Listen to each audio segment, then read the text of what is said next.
अमरावतीमधल्या तिवसा मतदारसंघातील स्थानिक नेते सध्या निवडणुकीच्या कामाला लागलेत।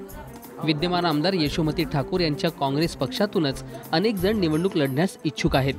शिवसेनेतली परिस्थितीही काही वेगळी नाही, कारण राज्य सरकार विरोधात जनतेमध्ये नाराजी असल्याने शिवसेनेमध्ये अनेक जण इच्छुक आहेत।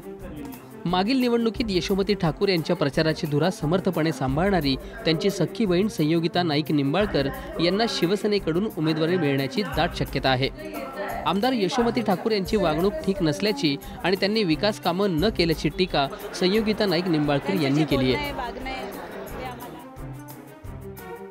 नातं नात्याच्या ठिकाणी आहे, राजकारण राजकारणाच्या ठिकाणी आहे। त्यांची जी पद्धत आहे राजकारणाची ती आम्हाला पटत नाहीये, म्हणून आम्ही त्यांचा विरोध करतो। ते जसे त्यांच्या कार्यकर्त्यांशी वागतात किंवा ज्या पद्धतीने ते काम करतात त्याला आमचा विरोध आहे। 1260 कोटी फ्लेक्सवर बघितले आम्ही, पण आता तुम्ही समजा मोजरीला गेलात तर मोजरी विकास आराखडा किती झालेत? पाईप दिसतात आहेत फक्त। आता 3-4 वर्षापूर्वी झालेलं भूमिपूजन आहे ते, मग अजूनही त्याच्यात काही झालेलं नाही। विद्यमान आमदार यशोमती ठाकूर 1260 कोटी रुपयांची विकास कामं केल्याचा दावा करतायत, पण यावर विरोधकांनी जोरदार टीका केली आहे। आमदारांनी फक्त कुटुंबियांना कोट्यवधींची कामं देऊन त्यांनाच रोजगार दिल्याचा आरोप विरोधकांनी केलाय। मागच्या वेळी यशोमतीताईंनी या मतदारसंघातून निवडणूक लढवली तेव्हा हा मतदारसंघ मी बारामती केल्याशिवाय राहणार नाही असं त्यांचं त्या निवडणुकीत असं स्टेटमेंट होतं।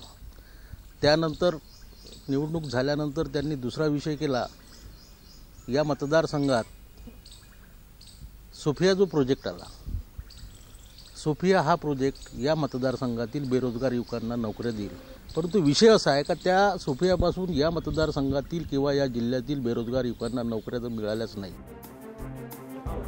आमदार यशोमती ठाकूर यांनी मात्र या आरोपांचं खंडन केलंय। मी मतदारसंघात कामं केली असल्यानं लोक मला विकासाच्या मुद्द्यावर निवडून देतील असा विश्वास त्यांनी व्यक्त केलाय। जे आहेत ते आहेत, संधी साधू जी लोक आहेत तीच त्या ठिकाणी गेलेली आहेत ना। लोकांना दिसतायत कामं, रोड रस्ते स्मार्ट विलेजेस झालेले दिसतायत लोकांना।